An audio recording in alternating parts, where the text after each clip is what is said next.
minutos nos vamos a la ciudad blanca de Arequipa porque se ha registrado un impacto social tras una gresca en donde lamentablemente ha fallecido un ciudadano venezolano. ¿Cuál es la situación en esta ciudad? Martín Rincón nos va a traer más detalles sobre ello. Martín, te escuchamos. Gracias, Omar, por el pase. Efectivamente, ayer al mediodía, 2 venezolanos intentaron asaltar a un compatriota suyo en la Plaza de Armas de Arequipa, justo a plena luz del día, y el hecho terminó en que apuñalaron en el abdomen a uno de ellos. Para conocer un poco más de este impacto social que está ocurriendo en Arequipa, vamos a conversar con el sociólogo José Luis Ramos. ¿Qué tal? Buenas tardes. Muy buenas tardes, un placer estar aquí con ustedes. Cuéntanos, en base a la noticia que ha ocurrido ayer de este asalto que ha terminado con estas consecuencias, ¿no? ¿Qué impacto social podría traer a una ciudad como Arequipa? Bueno, uno de los graves problemas que tiene nuestro país sin duda es la discriminación. Y en Arequipa esta es mucho más intensa que en otras zonas del país, ¿no? Incluso la nuestra ha sido llamada la ciudad más racista del Perú, ¿no? Y entonces aquí los medios de comunicación creo que juegan un papel trascendental, ¿no? Y en algunos medios de comunicación esta noticia, por ejemplo, ha salido del tipo de acuchillamiento en plena Plaza de Armas, desarrollan la noticia y finalmente dicen pues que el que acuchilló era de nacionalidad venezolana. Pero otros medios de comunicación, sin embargo, el titular dice venezolano acuchilla en plena Plaza de Armas. Y ahí ya tenemos un problema de discriminación, ¿no? Antes se veía esto con otros grupos, ¿no? Por ejemplo, si quien acuchilla era lesbiana, entonces salía lesbiana acuchilla. Si quien le acuchillaba era travesti, salía travesti acuchilla. Si quien acuchillaba era evangélico, evangélico acuchilla. Pero si el acuchillador era heterosexual, era católico, era peruano, en este caso, se decía delincuente acuchilla, ¿no? Y entonces eso hay que tener mucho cuidado, ¿no? Quien ha acuchillado es un delincuente, lamentablemente un delincuente de apenas 18 años, ¿no? Pero no es su condición de venezolano que lo hace delincuente. Y entonces colocar como titular que es de nacionalidad venezolana puede generar consecuencias graves en países donde la discriminación es tan fuerte como el nuestro, ¿no? Ya hemos visto lo que ha pasado en Ecuador, por ejemplo. Bueno, sí, en la Plaza de Armas, bueno, ocurrió este incidente. Se infla la noticia por el aspecto de la nacionalidad, es verdad, pero si vamos al tema de la acción en sí, ¿no? De un acto de violencia, un acto de asalto a plena luz del día, al mediodía en la Plaza de Armas, como que es el lugar que uno menos espera que ocurriera algo así. Claro, en ese sentido sí puede tener alguna relevancia el hecho de la nacionalidad, ¿no? Porque probablemente no sabemos hace cuánto tiempo esté este ciudadano venezolano aquí en Arequipa, pero es probable que él no conozca la distribución urbana, ¿no? De Arequipa, pero igual otra vez allí puede surgir un sesgo de discriminación, ¿no? O sea, si el acuchillamiento hubiera sido en la urbanización Miguel Grau, entonces no sería tan malo, ¿no? Si el acuchillamiento hubiera sido en el Cono Norte, bueno, se entiende. Pero si el acuchillamiento es en Yanaguara, ¿cómo es posible? ¿Dónde estamos, no? Entonces, otra vez aparece este asunto de que hay zonas donde puede haber delincuencia, que las podemos admitir, y zonas donde no, ¿no? O sea, como esta propuesta del municipio de Miraflores en Lima, que quiere prohibir que en una motocicleta haya 2 personas, ¿no? Entonces en Miraflores no puede haber asaltantes, pero cruzamos la calle y pasamos a Surquillo y ahí sí puede haber, ¿no? Entonces hay que tener cuidado con ese tipo de cosas, pero sin duda es probable que este venezolano no estuviera muy consciente de que si cometía este acto allí iba a ser detenido de inmediato, como efectivamente ocurrió, ¿no? Incluso con el arma en la mano, ¿no?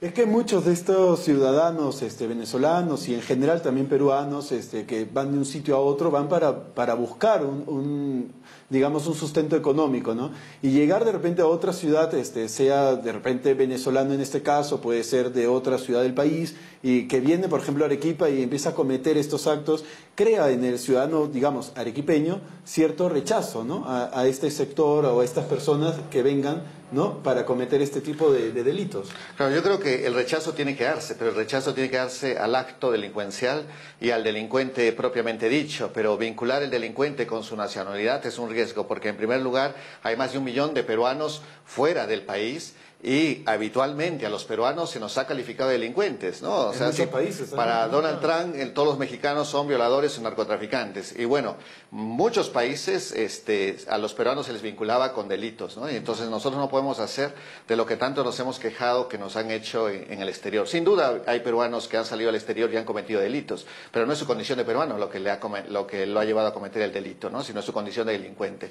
Igual seguramente entre los venezolanos habrá todo tipo de gente, como en cualquier otro de cualquier otro país, ¿no? Y no es su condición de nacionalidad venezolana lo que lo hace delincuente. Entonces, ¿cómo se le podría, digamos, decir a los arequipeños para que no tengan esa especie de chauvinismo también que hace que todo lo foráneo, cuando llega a la ciudad, se transforme en algo malo, como que te quiere tal vez quitar, ¿no?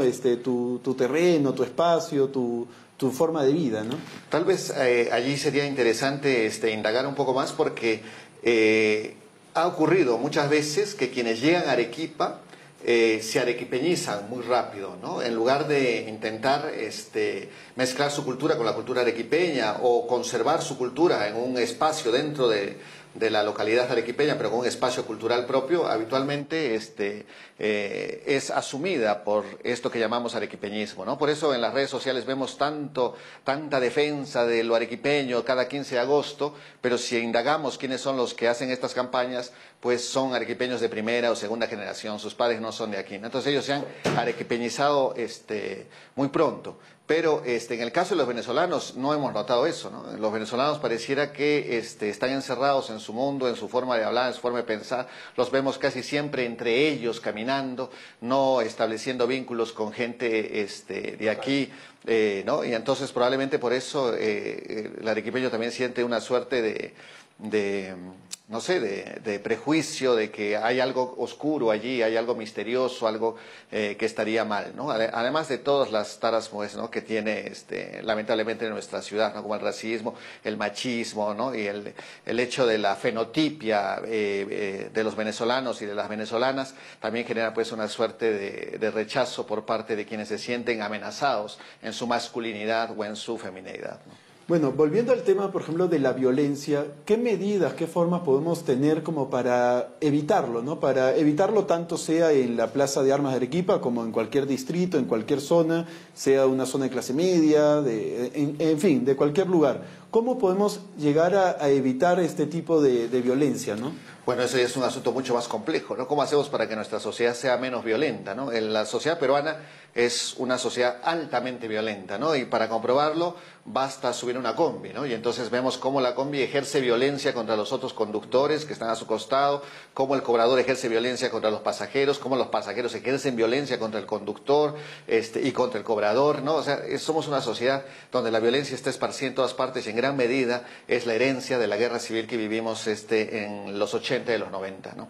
Entonces, esta situación es pues muy compleja y requiere un largo proceso que desinstitucionalicemos la violencia, que la violencia deje de ser vista como algo normal, ¿no? Como el hecho de esta huelga de los camioneros, por ejemplo, ¿no? Que el hecho de interrumpir la carretera en el kilómetro 48 es un acto violento, ¿no? Y ellos lo asumen como algo normal, dicen nuestra causa es justa, pero imaginémonos cuántas personas tienen causas justas en el país, ¿no? Cuántos sectores urbanos marginales tienen causas justas respecto a que necesitan agua potable, cuántos sectores laborales necesitan aumento de sueldos. Entonces, si todos vamos a ponernos a bloquear carreteras porque nuestra causa es justa, entonces imagínense cómo sería de caótico el país, ¿no? Entonces, bueno, en el caso de los transportistas creo que bloquean también la carretera porque dicen que es la única forma en que los pueden escuchar, ¿no? Exactamente, ahí está el asunto. Cuando esa es la única forma, quiere decir que la violencia se ha institucionalizado como mecanismo de negociación. O sea, es habitual, es lo normal, ¿no? Lo vemos como normal, porque de hecho este sector incluso ha recibido apoyo de otros sectores que dicen, no, es que esa es la única forma de conseguir lo que uno considera justo, ¿no? Entonces, ese es el problema, cuando la violencia se ha institucionalizado y la aceptamos como algo normal, como lo que tiene que ser y el único camino posible, ¿no?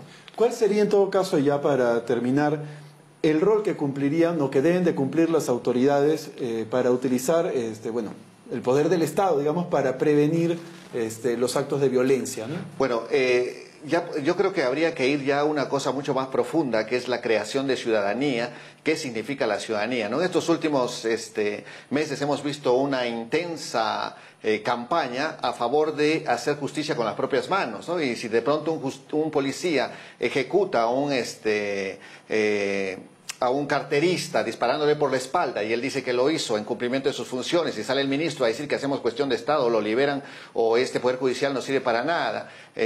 Ahora hemos visto que un policía ha disparado a un conductor que aparentemente estaba ebrio, ¿no? Y acaban de linchar a 2 delincuentes en un asentamiento humano en Lima, y uno de ellos curiosamente era policía, pero que estaba en sus horas libres trabajando de ladrón de celulares, ¿no? Entonces, y esto aparece defendido por las autoridades como que eso está bien, que así se hace justicia.